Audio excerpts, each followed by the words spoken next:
thing. She says, can you do ombre? And I thought, yeah, I could make it because I do make them myself on that little machine.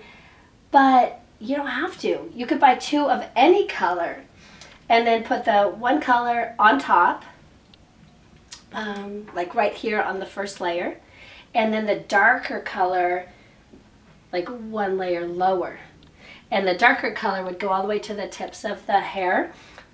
And then wait, is it opposite? So the dark would come first and go halfway. And then underneath would be the lighter color and it would go all the way to the tips of the hair. But anyway, play. Can you imagine little girls with this stuff?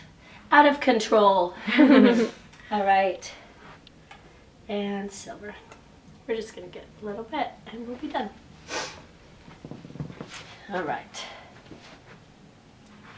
I think we'll stop after this. Doesn't take long. All right, back to acting mode. All right, there's Jaylin. Oh, these little stickers. All right. You got some sparkle in there. I love those soft colors.